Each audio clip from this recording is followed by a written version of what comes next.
आप सुन रहे हैं व्यंग के रंग प्रभात के संग। स्वागत है आप सभी श्रोताओं का बॉक्स एफएम पर एक बार फिर से, क्योंकि शाम के 4 बज चुके हैं और हर बुधवार की तरह आज हमारे इस खास शो में, जिसका नाम है व्यंग के रंग प्रभात के संग में, हमारे साथ स्टूडियो में मौजूद हैं प्रभात गोस्वामी जी और हमारे साथ हैं फोन पर वरिष्ठ व्यंगकार, कहानीकार व कवि ब्रिजेश कानूनगो। नमस्कार। कवि धूमल ने कहा कि तुम्हारी भूख और भाषा में यदि सही दूरी नहीं है तो तुम अपने आप को आदमी मत कहो, क्योंकि पशुता सिर्फ पूंछ होने की मजबूरी नहीं है। व्यंग के रंग प्रभात के संग कार्यक्रम में आज स्वागत कर रहे हैं हम देश के एक सुपरिचित व्यंग्यकार, कहानीकार और कवि को। आइए सुनते हैं उनका परिचय।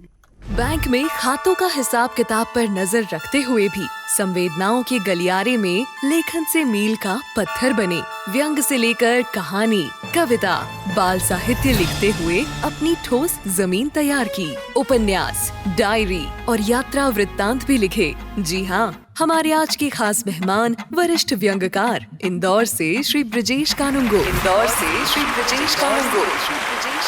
एक जाना पहचाना नाम है। 25 सितंबर 1957 को मध्य प्रदेश के देवास में जन्मे ब्रिजेश कानूनगो ने हिंदी और रसायन शास्त्र में स्नातकोत्तर स्तर तक शिक्षा पाई। बैंक में अधिकारी रहे, पर साहित्य के क्षेत्र में भी जमकर कलम चलाई। पुनः पधारे सूत्रों के हवाले से मेथी की भाजी और लोकतंत्र जैसे अनेक व्यंग संग्रह, रिंगटोन जैसा कहानी संग्रह सहित बाल साहित्य, स्मरण, यात्रा वृत्तांत लिखे। श्री ब्रिजेश कानूनगो को साहित्य के क्षेत्र में अनेक पुरस्कार एवं सम्मानों से नवाजा गया। आपको हरिशंकर परसाई, डॉक्टर ज्ञान चतुर्वेदी व्यंग सम्मान, प्रेमचंद सृजन पीठ से अभिनंदन पत्र मिला। अनेक पुरस्कारों से सम्मानित ब्रिजेश कानूनगो जी का बॉक्स एफएम के खास कार्यक्रम व्यंग के रंग प्रभात के संग में स्वागत है।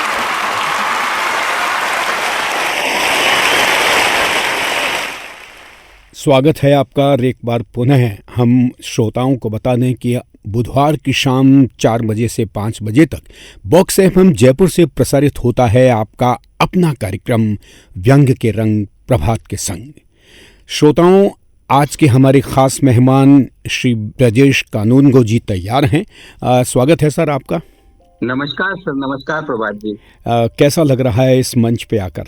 बहुत अच्छा लग रहा है। मैंने बहुत से कार्यक्रम सुने, मेरी भी इच्छा थी, लेकिन बीच में आ नहीं पाया था, इसका मुझे खेद है।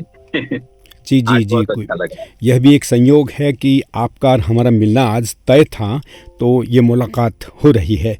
आप कहें तो बातचीत का सिलसिला हम शुरू करते हैं। जी जी बिल्कुल। सबसे पहले तो मैं एक बात ये बताना चाहता हूँ कि आज इंदौर में हमारे मध्य प्रदेश में रंग पंचमी का त्योहार मनाया जाता है। तो इस रंग पंचमी के त्योहार के लिए आप सबको बहुत बहुत रंग बिरंगी शुभकामनाएं। जी, बहुत हमारी तरफ से भी, बॉक्स एफएम की तरफ से भी सभी श्रोताओं को जो मध्य प्रदेश में निवास कर रहे हैं, रंग पंचमी की बहुत बहुत शुभकामनाएं। उम्मीद है कि आज की बातचीत में कई रंग निकलेंगे, कई चेहरे बदलेंगे और कई नए नए उपमाएं भी निकल कर आएगी। सबसे पहला सवाल जो मैं आपसे करना चाहता हूं कि आपने रसायन शास्त्र और हिंदी साहित्य में स्नातकोत्तर की उपाधि अर्जित की, यानी एमए किया। विज्ञान और कला का ये संगम कैसे हुआ? जी, बहुत अच्छा प्रश्न है। अक्सर लोग पूछते हैं कि आप काम तो हिंदी में कर रहे हैं, लिखते हैं, लेकिन पढ़ाई तो आपने विज्ञान की थी। तो ये भी एक बड़ा दिलचस्प है। ये अनोखा संयोग इस तरह है कि मेरे परिवार में जो मेरे चाचा जी हैं थे, मतलब अभी निधन हुआ उनका, वो गणित के प्राध्यापक थे, फिजिक्स, केमिस्ट्री। तो हमारे घर में सभी लोगों ने गणित में और विज्ञान में ही स्नातकोत्तर या अधिक उपाधियां प्राप्त की हैं। तो एक तरह से विज्ञान घर से ही वातावरण था, तो हम लोगों ने विज्ञान में ही आगे बढ़े। लेकिन बचपन से ही लिखने पढ़ने का जो शौक था, और वो वातावरण भी हमें हमारे अंकल से ही मिला, काका साहब से ही मिला।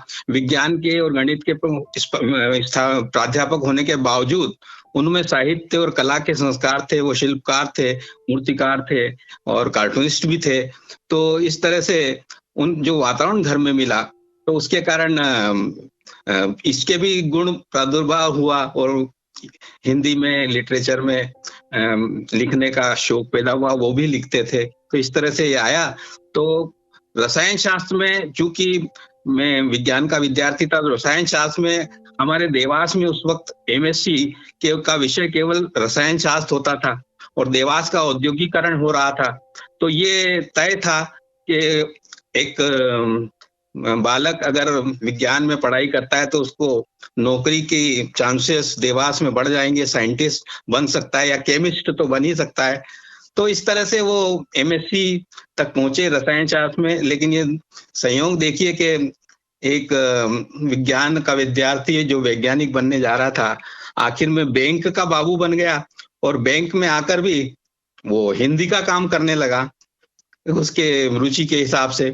और जब हिंदी का काम करने लगा तो बैंक ने मुझे इस तरह के व्यक्ति की जरूरत थी जो बैंकिंग भी जानता हो और हिंदी में भी थोड़ा समझता हो, लिखना पढ़ना जानता हो। तो उन्होंने मुझे हिंदी विभाग का काम भी दिया। तो हिंदी विभाग में काम करते हुए जब मैं कोई हिंदी की बात करता था तो मुझे लगता था कि मैं अथॉरिटी तो हूं नहीं हिंदी की। तो मैंने एमएससी करने के 20 साल बाद हिंदी में एमए किया और हिंदी विभाग में रहते हुए एमए किया और मैं प्रावीण्य सूची में भी आया। और इस तरह से मैं 20 साल बाद एमए हिंदी भी हो गया। तो इस तरह से रसायन और हिंदी का स्नातकोत्तर हुआ। क्या बात है, आपकी हमारी स्टोरी लगभग एक सी लगती है। मैंने भी वाणिज्य में स्नातक की डिग्री हासिल की। बीकॉम करने के बाद मुझे ये लगा कि अब कहाँ जाएं कहाँ नहीं। लिखने पढ़ने का शौक़, साहित्य से जुड़ाव मुझे भी हिंदी की ओर ले गया और मैंने हिंदी में एमए किया और उसके बाद में पत्रकारिता और जनसंचार में मैंने स्नातकोत्तर डिप्लोमा भी किया। खैर, ये सब बातचीत आज क्योंकि मुलाकात आपसे हो रही है तो आपके जीवन के पन्नों को हम पलट पलट कर देखना चाहते हैं। अपने लेखन यात्रा में कई कई मील के पत्थरों से गुजरते हुए बहुत कुछ देखा, बहुत कुछ अनुभव किया। ये व्यंग्य आपको कहाँ मिला?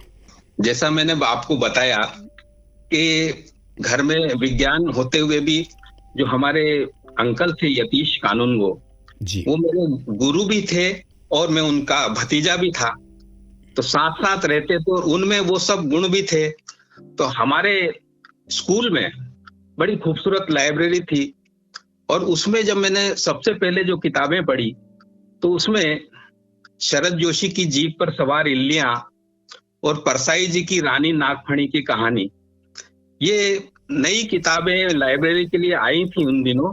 तो मैं सबसे पहले ले आता था और उसको पढ़ता था क्योंकि काका साहब भी पढ़ने के बहुत शौकीन थे। तो घर में जो वातावरण था उसके कारण सबसे पहले मैं इन किताबों से रूबरू हुआ। और उन दिनों शरद जोशी और परसाई जी, इनको पढ़कर ज्यादातर लोगों में लिखने के प्रति जो जागरूकता बढ़ी और लिखना शुरू किया तो वो इन्हीं लोगों से प्रेरित होके व्यंग लिखते गए। और एक समय था जब मध्य प्रदेश को व्यंग प्रदेश भी कहा जाता था और ये भी कहा जाता था कि मध्य प्रदेश से ही व्यंग्यकार क्यों निकलते हैं। लेकिन ऐसा है नहीं, अब तो पूरे देश में है। लेकिन इन दोनों की प्रेरणा से उन दिनों जो भी थोड़ा बहुत लिखता था वो इन जैसा लिखना चाहता था, व्यंग लिखना चाहता था। वो समय भी ऐसा था और वो लिखा जा रहा था। तो इस तरह से व्यंग लिखने की ओर आगे बढ़े। हालांकि उस समय बच्चों के लिए और ये सब लिखते रहे, लेकिन जिस व्यंग्यकार की बात कर रहे हैं तो ये व्यंग लिखने की प्रेरणा मुझे इन दोनों से ही मिली। व्यंग्य साहित्य का अगर आकलन किया जाए तो हरिशंकर परसाई, शरद जोशी दो ऐसे स्तंभ हैं कि जिनके सामने खड़े होकर लोगों ने व्यंग की पूजा भी की, लोगों ने व्यंग को सीखा और उसका संस्कार भी ग्रहण किया। आपने परसाई और जोशी जी दोनों को पढ़ा जी। मैं ये नहीं कहूँगा कि आप उनकी तुलना में किसको अच्छा मानते हैं, बल्कि मैं आपसे यह जानना चाहता हूँ कि दोनों ही जो महान व्यंग्यकार थे उनकी क्या खूबियाँ थी जिनका कोई थोड़ा बहुत असर आपकी रचनाओं में भी पड़ा हो। देखिए, अब मैं जब परसाई जी की बात करता हूँ तो परसाई जी की जो रचनावली के 6 खंड हैं, जो मैंने अभी वातावरण की जो बात करी, तो जैसे कहते हैं ना कि आजादी के पहले प्रेमचंद और आजादी के बाद के भारत को जानना है तो परसाई को पढ़िए। तो मेरे साथ भी कुछ ऐसा ही हुआ कि शादी के पहले में मेरे अंकल यतीश कानूनगो और शादी के बाद मेरे बड़े साले साहब ईश्वर चंद भटनागर उनके सानिध्य में आया। और ईश्वर चंद जी भटनागर जो थे वो समाजवादी थे और वो भी बहुत बड़े पाठक थे और उनकी एक बहुत विशाल लाइब्रेरी थी। वो उस जमाने में उनके यहाँ, आज भी जब मैं वहां जाता हूं तो धर्मयुग के पूरे खंड उनके पास बाइंड किए हुए हैं। तो परसाई रचनावली के 6 खंड में वहां से लेकर आया और मैंने उनको पढ़ा। तो एक तो ये बताना चाहता था कि परसाई जी इस तरह से मेरे जीवन में आए, तो उनके प्रति और उनका साहित्य पूरा पढ़ने को मिला मुझे जी। दूसरा, शरद जोशी के बारे में ये कहना चाहता हूँ कि शरद जोशी तो हमारे मालवा के ही थे। तो उनके बारे में बहुत लोग ये कहते हैं कि उन्होंने पहला व्यंग पाठ मंच पे से यहाँ किया, उन्होंने पहला मंच पाठ मंदसौर में किया। अब मैं ये कहता हूँ कि पहला मंच पाठ हमारे देवास के जवाहर चौक में किया। तो ये सब उस टाइम मिथक हुआ करते थे, लेकिन वो सब पहले ही व्यंग पाठ थे उनके, क्योंकि वो एक प्रयोग चल रहा था उस समय। जी जी तो जी। उनको सुनना, उनको गद्य व्यंग को कैसे पढ़ना, और उनके रिकॉर्ड और कैसेट भी घर पे हुआ करते थे उन दिनों, तो हम वो भी सुना करते थे कि किस तरह से पढ़ा जाता है। और जब मैं एक घटना बताना चाहता हूँ कि शरद जी को जिस दिन पद्मश्री मिला, तो पद्मश्री की घोषणा जब हुई उस दिन वो उनके ससुराल मतलब शाहजहाँपुर में थे। उनका मक्सी में सम्मान हुआ था और शाहजहाँपुर में एक कार्यक्रम था जहां उनका व्यंग पाठ और सम्मान होना था। उसी शाम को पद्मश्री घोषणा का समाचार आया, तो वहां पे उसका महत्व 2 गुना हो गया जी। उन शरद जोशी को सुनने के लिए शाहजहाँपुर के मंच पे एक कार्यक्रम रखा गया। उस कार्यक्रम में उनको जब सुनना था तो कहा गया कि कुछ इनके साथ डग्गे मग्गे के रूप में कुछ व्यंगकार होना चाहिए। तो संयोग से उन दिनों शाहजहाँपुर महाविद्यालय में DL अच्छा जी प्रोफेसर थे और मैं यहाँ उनके प्रोफेसर नईम देवास से, जो उनके साड़ू भी लगते थे शरद जोशी जी के, जी। तो उनके साथ हम देवास में उस कार्यक्रम में सम्मिलित होने गए थे।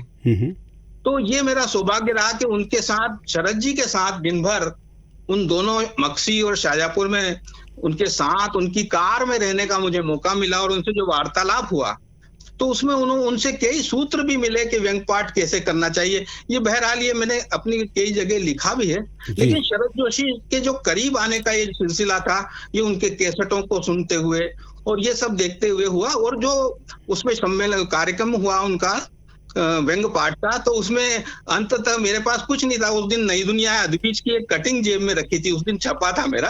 अच्छा, तो मुझको कहा गया कि आप, मैंने कहा मैंने कभी व्यंग पाठ किया नहीं, मंच पे गया नहीं। तो शरद जोशी ने ही ढांढस बनाया कि तुम आ जाओ, बैठो और पढ़ो। तो आप समझो कि सामने कोई भी नहीं बैठा है और अपने को सुनाना है।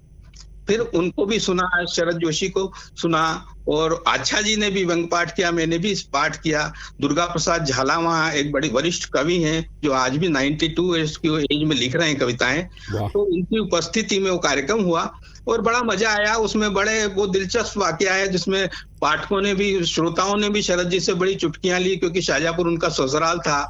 तो उनसे कहा गया कि आप यहाँ आए हैं आज, तो पद्मश्री, बोले पद्मश्री तो आज मिल रही है, पद्म श्रीमती तो मैं पहले ही काफी पहले बता के ले गया था। तो बड़ा एक दिलचस्प था।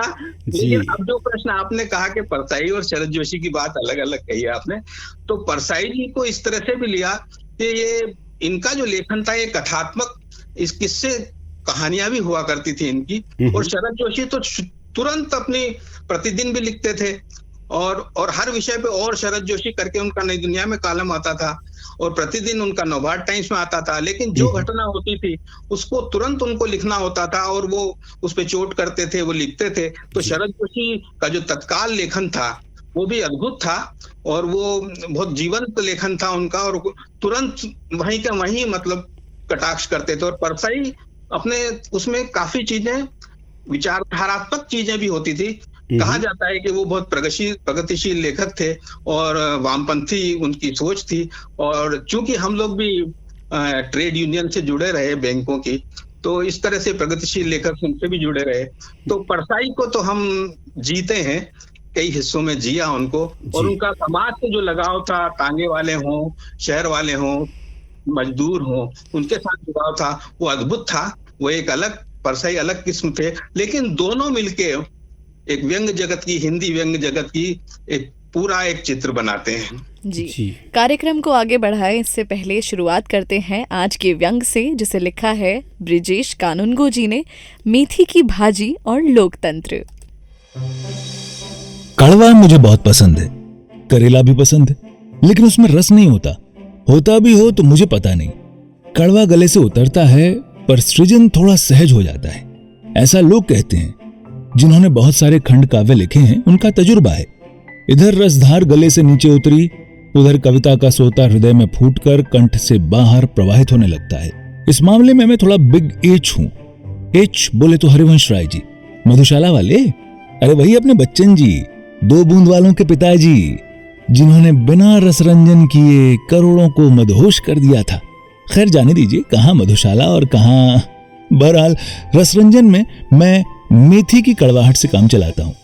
ज्यादातर लोग मेथी की सूखी सब्जी बनाते हैं, मगर मुझे पानीदार पसंद है। चेहरा हो, मन हो, गांव हो, मोहल्ला हो, इज्जत हो, बिन पानी सब सून। रसेदार के कई फायदे हैं।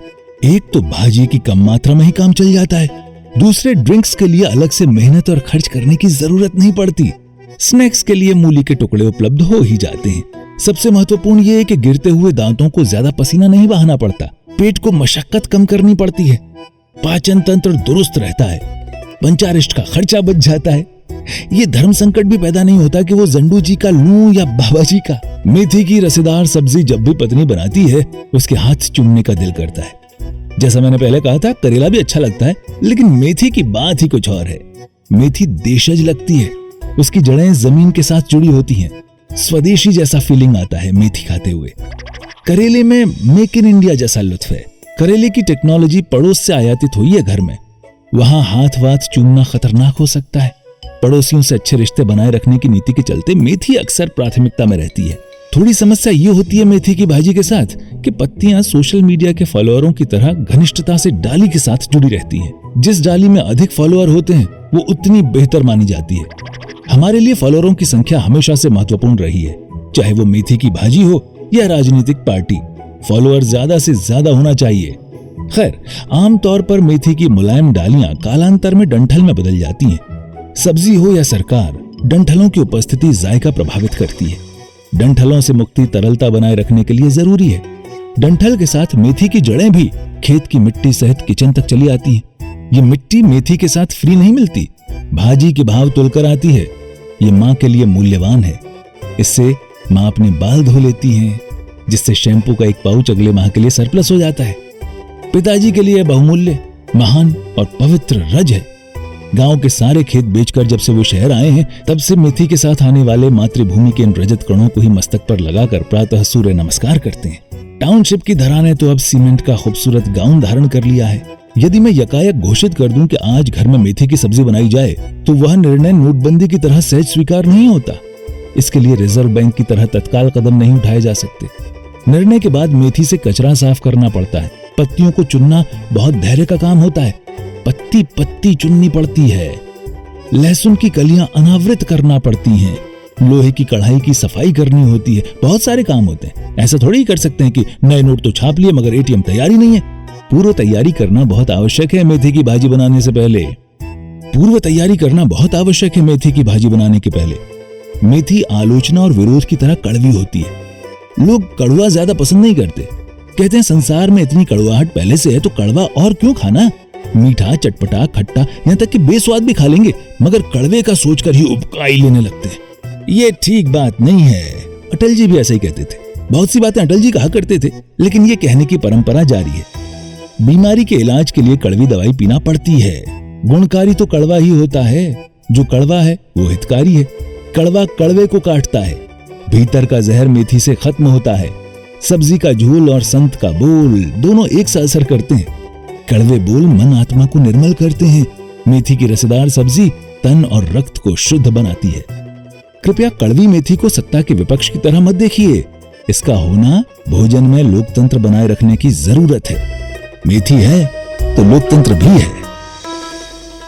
आइए इस व्यंग के बाद एक बार समीक्षा भी सुन लेते हैं केदार शर्मा जी द्वारा। मैं केदार शर्मा टोंक से। वरिष्ठ व्यंग्यकार आदरणीय ब्रजेश जी कानूनगो द्वारा लिखित व्यंग्य रचना मेथी की भाजी और लोकतंत्र में मेथी की सब्जी के स्वाद, पत्तियों, डंठल, जड़ें और जड़ों से लगी मिट्टी को माध्यम बनाकर लोकतंत्र में व्याप्त विभिन्न विसंगतियों को टुटीले अंदाज में अभिव्यक्त किया गया है। व्यंग्य की विषय वस्तु यह है कि आज लोकतंत्र जैसी की अपेक्षा थी, उसके अनुरूप लोगों की अपेक्षाओं पर खरा नहीं उतरा और कड़वाहट से भरी विभिन्न विसंगतियों से घिर गया। आम आदमी के पास इस कड़वाहट से तालमेल बिठाकर चलने के सिवा कोई चारा नहीं रहा। बहरहाल मेथी की सब्जी को रसदार बनाने को प्राथमिकता देकर कड़वेपन को कम करने पर लेखक ने जोर दिया है। राजनीति में चापलूसों से घिरे राजनेताओं पर व्यंग्य करते हुए ब्रजेश जी कहते हैं, भाजी के साथ पत्तियां फॉलोवर की तरह डाली से घनिष्ठता से जुड़ी रहती है। जिस डाली में अधिक फॉलोवर होते हैं वह उतनी ही बेहतर मानी जाती है। इसी तरह राजनीति में नए नए लोकनायक राजनेता कभी कभी नई क्रांति की आस जगाते प्रतीत होते हैं, पर धीरे धीरे राजनेताओं की तरह घाघ बन जाते हैं। इसी प्रवृत्ति को लेखक ने नए अंदाज में अभिव्यंजना दी है। मेथी की मुलायम डालियां धीरे धीरे डंठल में बदल जाती है। डंठलों की उपस्थिति सब्जी का जायका प्रभावित करती है। नोटबंदी पर व्यंग्य करते हुए ब्रजेश जी लिखते हैं कि नोटबंदी की तरह मेथी की सब्जी बनाने का निर्णय जल्दबाजी में नहीं हो सकता। एक एक पत्ती को तोड़ना पड़ता है, लहसुन की कलियां अनावृत करनी पड़ती है। ऐसा थोड़ी कर सकते हैं कि नए नोट तो छाप लिए मगर एटीएम तैयार ही नहीं है। लोकतंत्र में यदा कदा फैली कड़वाहट को व्यंग्य में वे समर्थन भी देते प्रतीत होते हैं और इसके पीछे रोचक तर्क भी देते हैं। यथा कड़वा कड़वे को काटता है, गुणकारी तो कड़वा ही होता है, भीतर का जहर मेथी से खत्म होता है, मेथी की रसेदार सब्जी तन और रक्त को शुद्ध बनाती है। अंत में कड़वी मेथी को सत्ता के विपक्ष से जोड़ते हुए वे कहते हैं और इसके होने को जरूरी बताते हैं कि मेथी है तो लोकतंत्र है। आप सुन रहे हैं व्यंग्य के रंग प्रभात के संग। स्वागत है एक बार फिर से आपका। श्रोताओं, आपको याद ही होगा कि बुधवार के शाम 4 से 5 बजे तक हम 1 घंटे देश के सुपरिचित व्यंग्यकार से चर्चा करते हैं आपके अपने कार्यक्रम व्यंग्य के रंग प्रभात के संग में। यदि कोई श्रोता इस समय इस कार्यक्रम को लाइव सुन रहा है और अपना कुछ सवाल पूछना चाहता है तो हमारे फ़ोन नंबर 7339909669 पर हमको रिंग कीजिए और अपना सवाल पूछिए। चैट रूम में भी जाकर आप अपना सवाल पूछ सकते हैं, अपना नाम लिखिए और उसके बाद में अपना सवाल पूछिए। हम आपका सवाल हमारे आज के मेहमान ब्रजेश कानूनगो जी तक पहुंचा देंगे। ब्रजेश जी, पुनः स्वागत है आपका। एक बात मैं अभी बातचीत में आया भी था कि आप ने जिस तरह से मंच पर भी व्यंग्य पढ़ा और शरद जी का आशीर्वाद रहा। शरद जोशी जी ने एक नई परंपरा की शुरुआत की थी जहां पर देश के नामचीन कवियों के बीच में वो व्यंग्य पाठ करते थे और इतना लोकप्रिय हुआ कि लोग उनके व्यंग्य पाठ को सुनने के लिए बड़ी संख्या में मौजूद रहते थे। जहाँ तक व्यंग्य की बात हम करते हैं, व्यंग्य किसी बहुत से समाचार पत्रों में छपता था, लेकिन इंदौर से प्रकाशित नई दुनिया में अदबीज जो स्तंभ हुआ करता था, मूर्धन्य संपादकों ने उसे देखा और वो एक तरह से कहा जाता था कि व्यंग्य के मचान के रूप में उसकी एक पहचान थी। अदबीज आज भी निरंतर हमारे नए व्यंग्यकारों को, पुराने व्यंग्यकारों को हमारे सामने लाता है। आप वो पहले बल्लेबाज हैं जिसने अदबीज में पहली गेंद का सामना किया। कैसे याद करते हैं उस क्षण को? जी जी जी, बहुत धन्यवाद आपको। मैं ये आपने याद रखा। अदबीज की जो पहला अदबीज था वो 21 अप्रैल 1981 को एटनबरो का गांधी और सफलता के देशी नुस्खे इस शीर्षक में छपा था। उसके बाद लगातार अदबीज पिछले साल तक जारी रहा और अब वो सीमित एक पन्ने पर इंदौर पे अब आता है, लेकिन कई वर्षों तक, लगभग 40-45 वर्षों तक वो चलता रहा। तो मेरा सौभाग्य है कि वो उसमें मैं पहला खिलाड़ी रहा। दरअसल नई दुनिया में मैं 1976 से ही बच्चों की कहानियां लिखने लगा था। 6ठी, 7वीं, 8वीं कक्षा में होगा तब। तो मैं उसमें बच्चों का पेज आता था तो उसमें बच्चों की कहानियां लिख के भेजता था, बच्चों की कविताएं लिख के भेजता था। उसके बाद जब थोड़ा समझ डेवलप हुई तो समझने लगा, तो उसमें संपादक के नाम पत्र एक कॉलम होता था जो काफी सबसे ज्यादा लेखों से भी ज्यादा उसको पढ़ना पसंद करते थे लोग। उसमें बड़े बड़े पत्र छपते थे, काफी बड़े पत्र छपते थे, उसके विषयों के ऊपर बहसें हुआ करती थी, उसका बहुत महत्व होता था। उस संपादक के नाम पत्र छपे होते थे उनपे। तो उसमें मैं भी फिर पत्र लिखने लगा अपने आसपास की चीजों देख के, विसंगति। तो मेरे पत्रों में थोड़ा सा हास्य का या व्यंग का पुट होता था, छोटे छोटे पत्र लिखने लगा, समस्याओं पे लिखने लगा। तो अचानक एक दिन मैंने देखा कि मेरा एक छोटा सा व्यंग पत्र जो है वो, तब राजेंद्र माथुर जी उसके संपादक हुआ करते थे, तो उन्होंने छोटे से व्यंग पत्र को संपादक के नाम पत्र के आखिरी पत्र के रूप में, देवेंद्र शर्मा एक कार्टूनिस्ट हुआ करते थे नई दिल्ली, उनके कार्टून के साथ वो अंतिम पत्र शीर्षक से वो व्यंग पत्र छापा। तो एक तरह से अंतिम पत्र की शुरुआत भी अखबार में नई दुनिया में मेरे पत्र से हुई। तो ये भी एक नई परंपरा डली है, उसमें कार्टून के साथ एक अंतिम पत्र 3-4 पंक्तियों का वो छपा करता था। तो उसके बाद वो भी एक सिलसिला चला। तो ये भी, तो फिर बाद में जब शरद जोशी उसमें कॉलम लिखते थे और परसाई दोनों कॉलम लिख लेते, जब वो कॉलम बंद हुए किन्हीं कारणों से, और शरद जोशी और परसाई जी का सुनो भाई साधो, तब वो एक गैप वहां व्यंग का आया। तब राजेंद्र माथुर जी ने क्या किया कि एक नया कॉलम शुरू किया जिसमें जो पाठक पत्र लिखा करते थे उन पाठकों को लेखक बनाने का काम किया उन्होंने। और जो उनको ऐसे स्पार्किंग लेखक होते थे, पत्र लेखक, उनको वो कहने लगे कि इन पत्रों को बड़ा करिए। जब वो बड़ा करते तो उसको अद्भुत शीर्षक से वो व्यंग पत्र उसमें लिखते। उन्होंने फिर सब लेखकों को, पत्र लेखकों को पत्र भी लिखा था कि हम कैसे अद्भुत चाहते हैं, क्या उसमें होना चाहिए। तो वो एक पत्र है, वो कभी किसी और दिन कहीं लगाएंगे। तो वो इस तरह से उसकी एक नींव पड़ी और वो पत्र का सिलसिला। अब हुआ ये कि उसके माध्यम से अनेक ऐसे पाठक जो केवल पत्र लेखक थे वो धीरे धीरे व्यंग्यकार के रूप में परिणित होते गए। और आज देश भर में इतने व्यंग्यकार हैं जो अदबिश से बल्लेबाजी करते हुए या वहां ड्रिबलिंग करते हुए आज चौके छक्के लगाते हैं। उनकी कई किताबें हैं और वे बड़े अच्छे व्यंग्यकार हैं, देश के हिंदी के नामे व्यंग्यकार है। तो उसका रोल तो अदबिश का है। जी, बहुत बढ़िया बात आपने कही। ब्रजेश जी, हर लेखक का अपना एक दृष्टिकोण होता है, अपनी एक सोच होती है, और वो जब भी कहीं यत्र तत्र घूमने जा निकलता है या कहीं लोगों से मिलता है या कई अनुभव उसके जीवन में उसको मिलते हैं, उस दौरान वो अपनी रचना की बुनावट भी धीरे धीरे करने लगता है। हमारे श्रोताओं को आप अपनी रचना प्रक्रिया के बारे में थोड़ी सी जानकारी दें।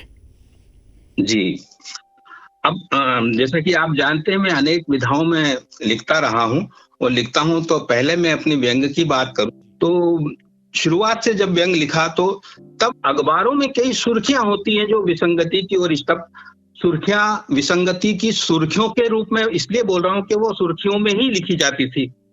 आज समय अलग है, आज विसंगतियां पेज 6, पेज 7 पे छोटे से बॉक्स में दिखाई देगी। पहले पन्ने पे भी सुर्खियां होती थी जो विसंगतियां होती थी, तो वो हमारा ध्यान आकृष्ट करती थी, तो हम उसको और व्यंग्यात्मक दृष्टि से लिखने की कोशिश करते थे। तो अखबारों में जो व्यंग छपा करते थे वो अखबारों में ही छपी सुर्खियों पे, विसंगतियों पे एक रचना होती थी। वो उसका तेवर अलग से कुछ भी हो सकता था, वो व्यंग्यात्मक भी हो सकता था, वो सीधा सपाट भी कई बार होता था, लेकिन इस तरह से वो आसपास की विसंगतियां वहां से देखने के बाद वो निकलती गई। अब चीजें वही हैं, विसंगतियां आज भी हैं, लेकिन वो विसंगतियां सुर्खियों के रूप में दिखाई नहीं देती। अब व्यंग्यकारों को वो विसंगतियां खोजना पड़ती हैं। अब एक बात मैं कहना चाहता हूं कि जो भी विसंगति है वो अगर खोजेंगे कैसे, तो हमको समाज को देखना पड़ेगा, उन चीजों को समझना पड़ेगा। अब आपको एक चीज बताऊं कि जब हमारे देश में BRTS जो लोक परिवहन के लिए अलग से रास्ते बनाने की शहरों के बीच में से योजना बनी, BRTS की योजना, जिसमें सिटी बसेस अलग से निकलेगी, उस पर दूसरी कोई गाड़ी नहीं निकलेगी। तो करीब 10 साल पहले ये सब चीजें चली कि सब जगह BRTS बनाने लगे। तो तात्कालिक आवश्यकताओं को, नागरिकों को खुश करने के लिए सुविधा की दृष्टि से ये निर्णय ले लिए जाते हैं कि BRTS बनाना है। अब आज 10-15 साल बाद ये स्थिति आ गई है कि BRTS को नष्ट किया जा रहा है, वो खत्म किए जा रहे हैं। तो ये एक विसंगति है कि आप उस समय भी नहीं सोच पाए कि सही क्या है और आज भी सही नहीं सोच पा रहे कि सही क्या है। तो ये कब तक चलता रहेगा? तो ये विसंगति आपको खोजना पड़ेगी। तो क्या इसमें उस समय भी कोई भ्रष्टाचार की गुंजाइश थी? अगर भ्रष्टाचार की गुंजाइश नहीं भी थी तो भी आपने निरर्थक पैसा तो खर्च किया, आज उसको तोड़वाने में भी फिर पैसा खर्च करेंगे, तो क्या उसमें से कुछ लोगों का फायदा नहीं होगा? आप पहले बनवाते हैं फिर तोड़वाते हैं, 10-15 साल भी नहीं होते उसको तोड़वाते हैं, तो आप सही निर्णय कब लेंगे? तो मेरा कहना यही है, किसी सत्ता से बात नहीं करना, किसी सरकार, सत्ता तो हमेशा, सत्ता का चरित्र एक रहता है, चेहरे बदलते जाते हैं। तो आपको ये देखना है कि आप व्यक्ति पे नहीं, प्रवृत्ति पे व्यंग करें। तो ये कैसी प्रवृत्ति कि आप बिना चिंतन के केवल घोषणाएं कर देते हैं, कार्यान्वयन कर देते हैं और वो फिर बाद में उसको आपको वापस लेना पड़ता है। ऐसी कई चीजें होती है। अब हमारे इंदौर में बात करें तो इंडिया गेट की तर्ज पे यहाँ आपने पैसा लगाकर करोड़ों का एक बगीचा बनाया और इंडिया गेट बनाया, लेकिन आज स्थिति है कि वो निर्जन पड़ा है और उसको संभालने के लिए, उसका मेंटेनेंस करने के लिए कोई संस्था तैयार ही नहीं हो रही है। तो फिर ये सब क्यों किया जाता है? आप तालाब में क्रू चला देते हैं, वो थोड़े दिन बाद खत्म हो जाता है।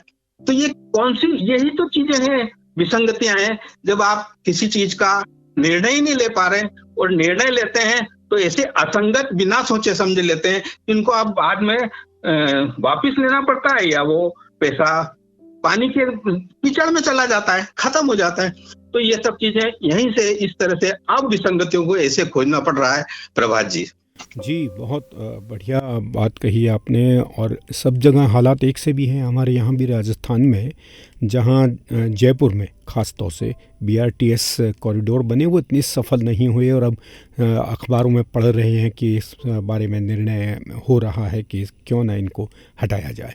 खैर, ये सब विसंगतियाँ जो हमारे आसपास रहती हैं, हर आदमी इनको देखता है, लेकिन व्यंग्यकार अपनी चुटीली भाषा के साथ, अपनी अच्छी पंच के साथ अपनी बात कहता है। व्यंग्यकार एक तरह से विसंगतियों पे चोट करता है और सत्ता को सोचने के लिए मजबूर करता है कि कहाँ गलत निर्णय हुआ। आपने 19वीं, 20वीं और अब 21वीं सदी, ये 3 सदियाँ देखी और आपने काफ़ी गहराई से अध्ययन भी किया है। आपको अब तक, जब से आपने लिखना शुरू किया था और आज के दौर में जो लिखा जा रहा है, एक संक्षेप सी जानकारी आप अगर हमारे श्रोताओं को दें कि व्यंग में कितना फ़र्क हुआ, कैसा व्यंग था पहले, कैसा व्यंग आज चल रहा है? जी देखिए, पहले व्यंग्यकार जो लिखता था, जिस पे व्यंग करता था, वो उसको अपने सुधार की दृष्टि से लेता था। तो परसाई जी को या शरद जोशी जी को सीधे सीधे व्यंग करने में वो दिक्कत नहीं आती थी। वो व्यंग करते थे और सामने वाला भी के सामने तक वो सुना सकते थे। शरद जोशी ने तत्कालीन प्रधानमंत्री का नाम लेकर भी कई व्यंग लिखे हैं, लेकिन उसका भी सम्मान ही हुआ, वो नहीं हुआ कभी। लेकिन आज व्यंग्यकार अगर असहमति भी किसी चीज में दिखाता है तो उसको ऐसा लगता है कि कोई बैल सींग लहराता हुआ या बैलों का झुंड सींग लहराता हुआ उसकी ओर आक्रमण करने को आतुर है। तो ये एक जो डर है जी, ये डर आज की स्थिति में व्यंग को, असली व्यंग को बदल भी रहा है। आज आपको कुछ कड़ा व्यंग लिखना भी है। पहले तो व्यंग सपाट बयानी में भी लिखा जाता था। व्यंग सपाट बयानी में अंदर से निकल के सामने सामने समझ में आता था। लेकिन अब जो असली व्यंग्यकार है वो उस तरह से सीधे सीधे न करते हुए उसको फैंटेसी में अपनी बात कहना पड़ रही है। जी जी, व्यंग्यकार के, या फिर वो लिखेगा तो आप आरती लिखेंगे। मैं यहाँ किसी सत्ता की बात जब करता हूं तो केवल राजनीतिक सत्ता की बात नहीं करता हूं जी। हर जगह हर तरह की सत्ता होती है। मेरे घर में भी सत्ता है या मेरे मोहल्ले में भी सत्ता है लेकिन अब ये हो गया है कि हर चीज को राजनीतिक दृष्टिकोण से देखा जाने लगा है। राजनीतिक मतलब, वैसे तो कहावत है कि हर चीज में, मैंने आज किसी को रोटी खिलाई, उसमें भी राजनीतिक, ये राजनीतिक स्टेटमेंट है, लेकिन वो राजनीति को, स्टेटमेंट को राजनीति समझते ही नहीं है ना, वो दलगत राजनीति को ही राजनीति समझ बैठते हैं आज के लोग या पाठक जी। तो आप अगर कुछ लिखते हैं तो वो समझते हैं कि ये इस दल, राजनीतिक दल के पक्ष में बोल रहा है, जबकि ऐसा नहीं है। तो मनुष्य के पक्ष में, नागरिक के पक्ष में व्यंग्यकार हमेशा लिखता है, और लेखक तो हमेशा सत्ता के विपक्ष में ही होता है। बिल्कुल बिल्कुल। विपक्ष, उसका काम ही है कि वो विसंगति को रेखांकित करे। अब रेखांकित करके बता, कुछ लोग कहते हैं कि आप बदलने का सुझाव नहीं दिया, तो लेखक का काम सुझाव देना नहीं है, रेखांकित करना है, उसको योजना बनाना, उसको दूर करने की जिम्मेदारी कुछ और लोगों की है। अगर व्यंग्यकार भी ये सब कर रहा है तो बड़ा काम कर रहा है, लेकिन उसकी जिम्मेदारी केवल उस विसंगति को रेखांकित करना है, उन लोगों के ध्यान में लाना है जो उसके लिए जिम्मेदार है उस चीज को दूर करने के लिए। तो मेरा ये मानना है कि ये अब करना कठिन हो गया। दूसरा एक और चीज जो अंतर देख रहा हूं कि जिन मूल्यों को पहले व्यंग्यकार विसंगति मानता था और उसको कॉन्ट्रास्ट के रूप में चित्रण करता था, तो विसंगति दिखाई देती थी। अब वो जो विसंगतियां हैं वो हमारे जीवन मूल्य हो गए। वाह, ये भ्रष्टाचार है, दलाली है, ये सब अब फ्रेंचाइजीज हो गए। इनको सामाजिक तो मान्यता तो है, विधिक मान्यताएं भी प्राप्त होती जा रही हैं। जी। कमीशन प्राप्त करना एक अधिकार की तरह भी हो गया कि अगर आप इतना बेचेंगे तो आपको ये जो मिलेगा ये विधिक है, आपका हिस्सा है, आपका हक है। तो जो वैल्यूज हम पहले, जिनको हम विसंगति मानते थे, बुरा मानते थे, अपराध मानते थे, वो आज के जीवन मूल्य हो गए। तो व्यंग्यकार की समस्या ये है कि आखिर वो इन विसंगतियों को कैसे कॉन्ट्रास्ट लाए कि ये अच्छा है, ये बुरा है। आज वो जिस पे करना चाहता है वो तो जीवन में अपना ली गई है। जी, बहुत बढ़िया बात। जी, आपने कहा कि जो पहले व्यंग्य था वो बहुत बेधड़क होकर लिखा जाता था, और आजकल का जो व्यंग्य लेखक है वो सांप भी मारना चाहता है और लाठी को भी बचाए रखना चाहता है। तो इस तरह की एक भावना।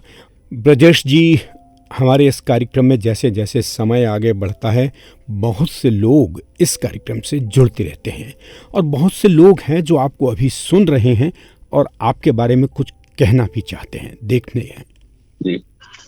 नमस्कार, मैं एकता कानूनगो बख्शी बोल रही हूँ इंदौर से। मुझे खुशी है कि आज बॉक्स एफएम के आज के मेहमान श्री ब्रजेश कानूनगो जी मेरे आदरणीय पिता भी हैं और गुरु भी। अपने पापा के बारे में बात करना मेरे लिए बहुत कठिन और भावनात्मक है। वे जितने अच्छे रचनाकार हैं उतने ही अच्छे इंसान हैं। उन्होंने मुझे लेखन की बारीकियां समझाई, साथ ही जीवन को लेकर सही दृष्टिकोण मुझे दिया। उन्होंने मुझे बताया कि जीवन में सही मुद्दे क्या हैं और कैसे एक लेखक या एक अच्छा व्यक्ति सबको साथ लेकर एक स्वस्थ समाज के निर्माण में महत्वपूर्ण भूमिका निभा सकता है। लेखन केवल हॉबी नहीं है, यह गंभीर और आवश्यक काम है। जब भी मैं पापा से मिलती हूँ, एक तरह की व्यक्तित्व विकास की कार्यशाला शुरू हो जाती है, जिसमें लेखन के संदर्भ से जुड़ी बातें तो मैं सीख ही रही होती हूँ, पर उससे कहीं अधिक पापा मुझे मेरे जीवन को सही अर्थों में जीने के गुण सिखा रहे होते हैं। उनके साथ ये वार्तालाप भी बहुत स्वस्थ बना रहता है। यह पापा की विनम्रता है कि इतने लंबे समय तक लिखते हुए भी उनके अंदर वरिष्ठता का बोध नहीं है। वे अभी भी सीखने समझने की प्रक्रिया में ही खुद को रखते हैं, और यहाँ तक कि वे युवा रचनाकारों को भी बिना पूर्वाग्रह के सुनते हैं और उनसे सीखते भी हैं। उनके कारण हमेशा मेरी सोच को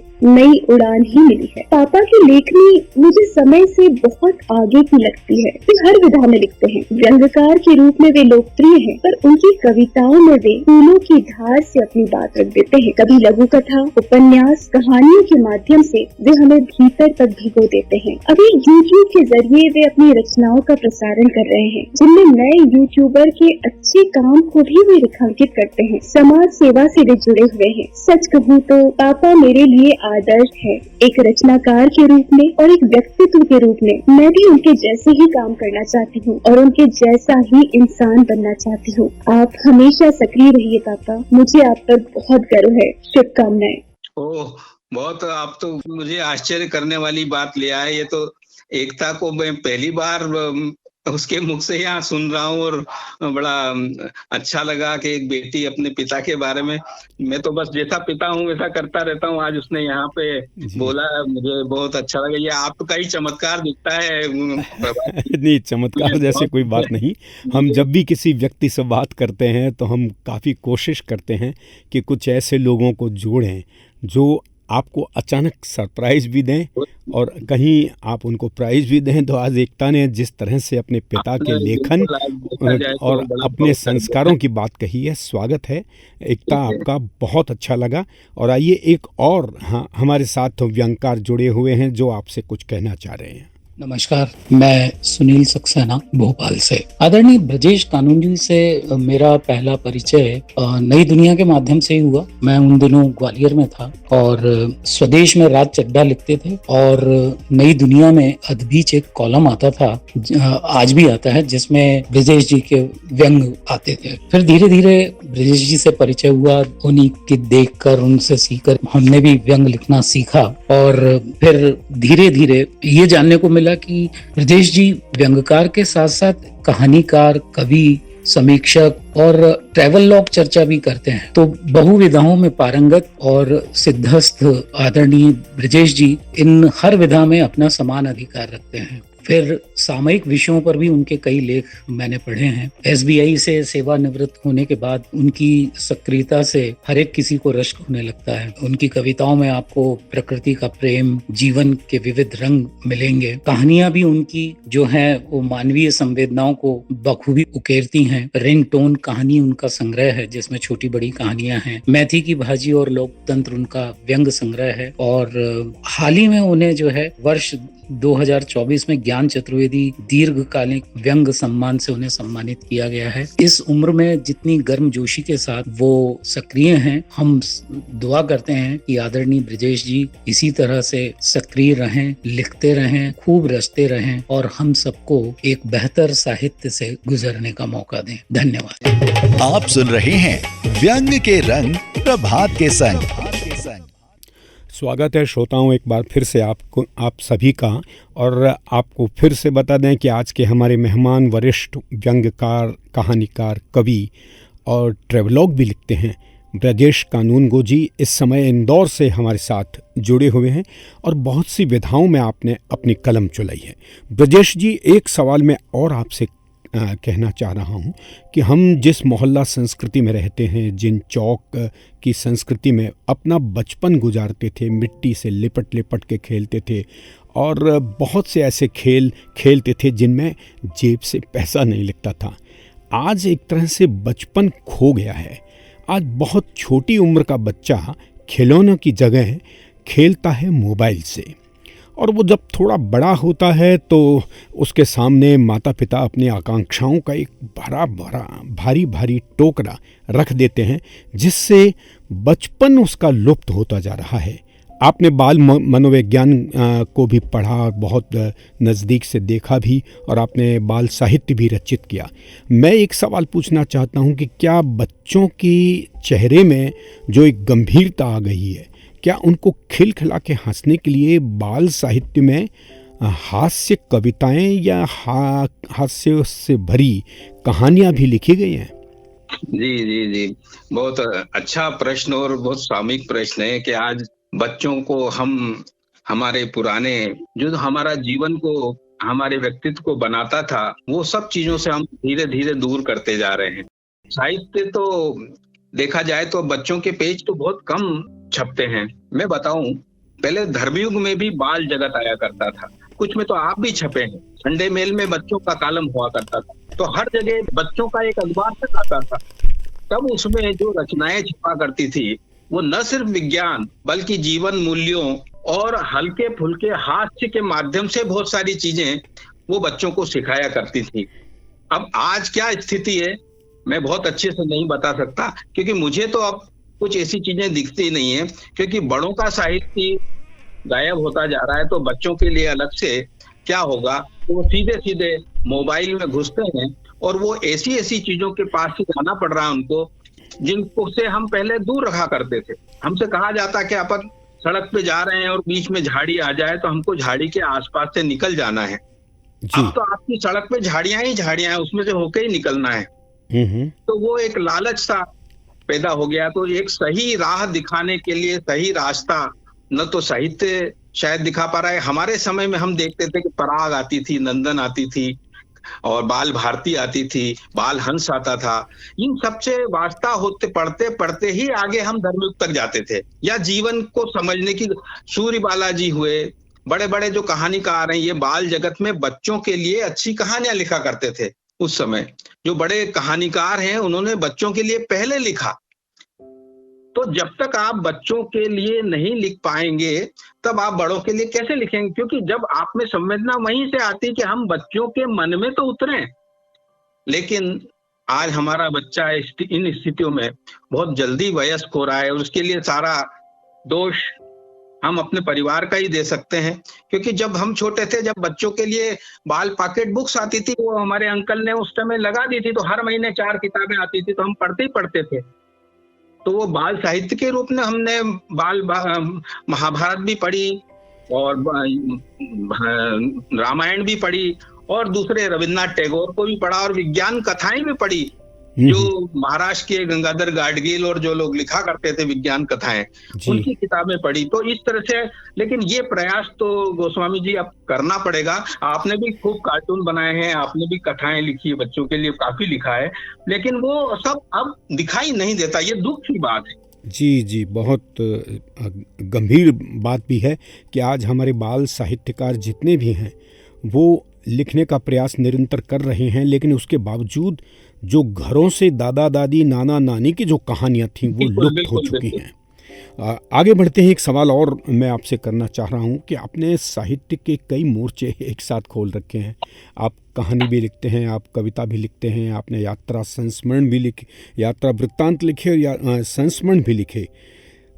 इतनी सारी विधाओं को साधते हुए क्या कभी कोई मुश्किल का सामना भी करना पड़ा आपको? गोस्वामी जी, सबसे पहले तो मैं ये कहूँ कि मैंने विधाओं के सारे मोर्चे एक साथ नहीं खोल रखे हैं। अब मैं आपको बताना चाहता हूँ, मैंने सब विधाओं में लिखा है, लेकिन मोर्चा कोई एक खुला रहता है। मैं अगर व्यंग लिखता रहता हूँ और लगता है कि मैं अब वहां कदम ताल करने लगा हूँ, मैं अपने आप को रिपीट कर रहा हूँ, कुछ नया नहीं कर पा रहा हूँ, तो मैं अपने को व्यस्त तो रखना चाहता हूँ, रचनात्मक भी बने रहना चाहता हूँ। तो मैं कविता की तरफ चला जाता हूँ। मैं कोशिश करता हूँ कि अब कविता लिखूं थोड़े दिन, फिर मैं कविता का मोर्चा खोलता हूँ, तब उसमें कविता को गंभीरता से कविताएं पढ़ता हूँ, कविता का साहित्य पढ़ता हूँ और फिर कविता में सृजन करता हूँ, बेहतर सृजन करने की कोशिश करता हूँ। इस तरह से मैं विधाओं में आवागमन करता रहता हूँ।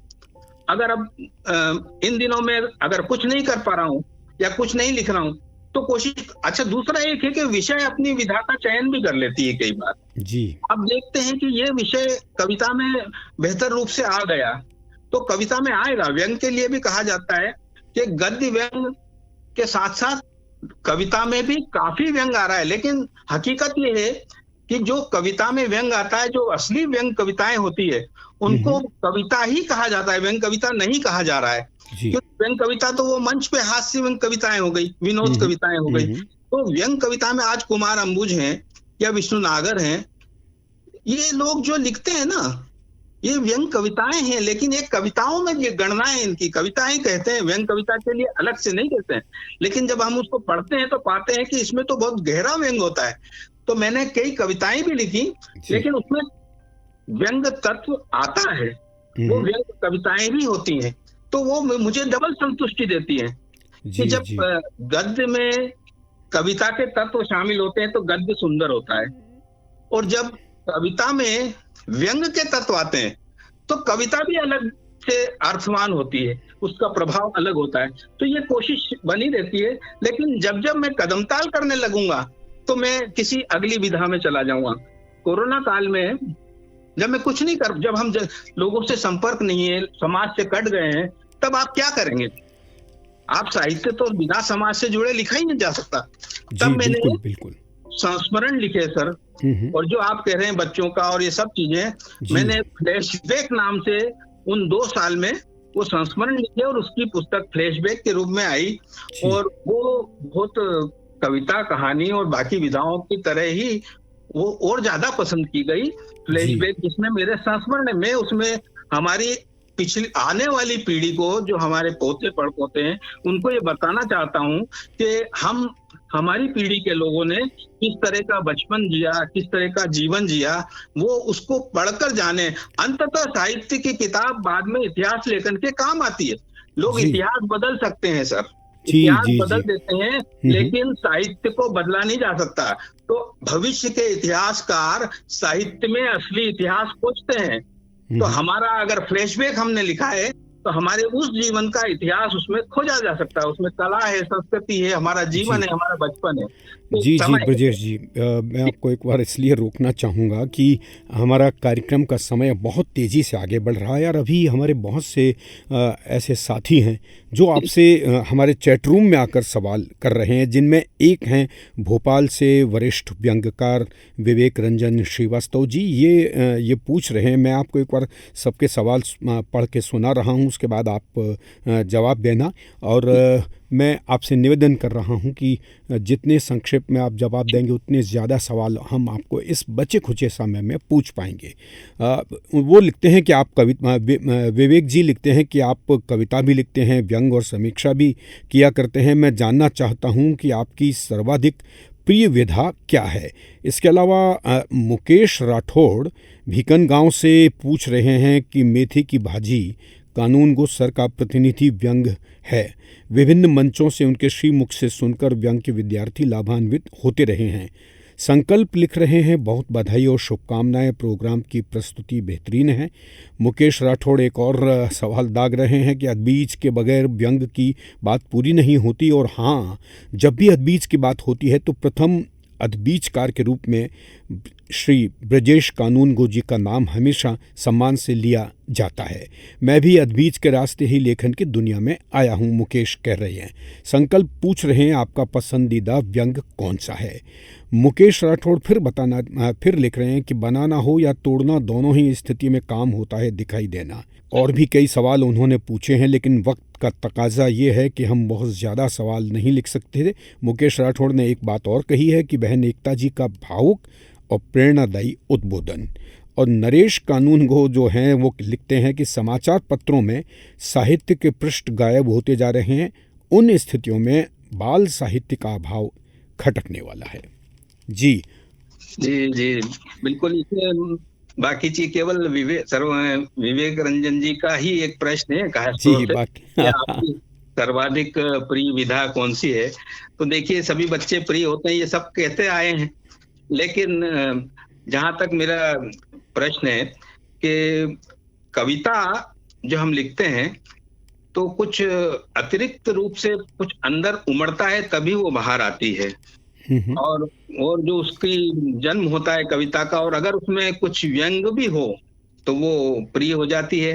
तो व्यंग और कविता दोनों मेरी प्रिय विधाएं। और जैसा मैंने कहा कि जब मैं दोनों में किसी में कदमताल करने लगता हूँ तो मैं विधा से दूसरी विधा में चला जाता हूँ, और फिर जब वापस एक समय हो जाता है तो फिर मैं दूसरी नए ऊर्जा के साथ उसके साथ वापस आता हूँ।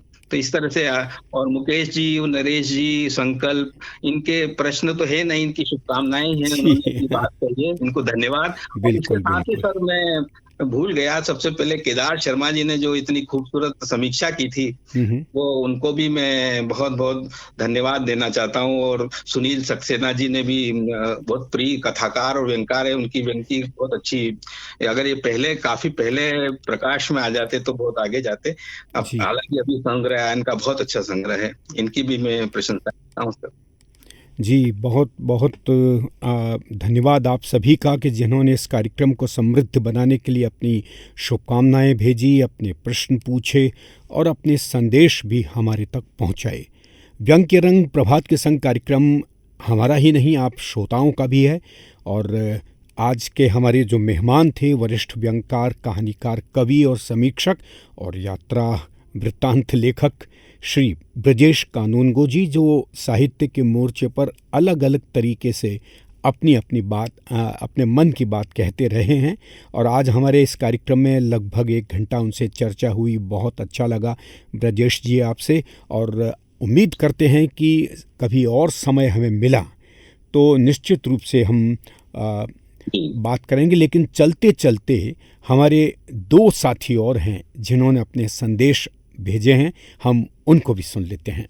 यह बड़े हर्ष का विषय है कि बॉक्स एफएम जयपुर से प्रसारित होने वाले साप्ताहिक कार्यक्रम व्यंग के रंग प्रभात के संग में आज मेरे प्रिय साहित्यकार श्री ब्रजेश जी कानूनगो उपस्थित होंगे। आज उनके साथ संवाद होगा। अवश्य हमें इससे कुछ नया सीखने को मिलेगा। ब्रजेश जी वरिष्ठ साहित्यकार हैं और उन्होंने साहित्य की लगभग सभी विधाओं पर अपनी लेखनी चलाई है। उन्होंने सामाजिक, राजनीतिक, सांस्कृतिक सभी प्रकार की विसंगतियों को बहुत अपनी पैनी नजर से देखा है और किसी को जहाँ भी उन्हें विसंगति दिखी वहीं पर उन्होंने चोट करी है। उनके साथ एक महत्वपूर्ण बात यह भी है कि वह इंदौर से प्रकाशित होने वाले नई दुनिया में जो अदबीज कॉलम कई सालों तक चलता रहा, उसके वो ओपनिंग बैट्समैन के रूप में कहलाते हैं, क्योंकि पहला व्यंग उन्हीं का छपा था, उसमें प्रकाशित हुआ था। आज उनके साथ जो मुलाकात होगी तो अवश्य हम लोगों के लिए एक कुछ नया सीखने को मिलेगा।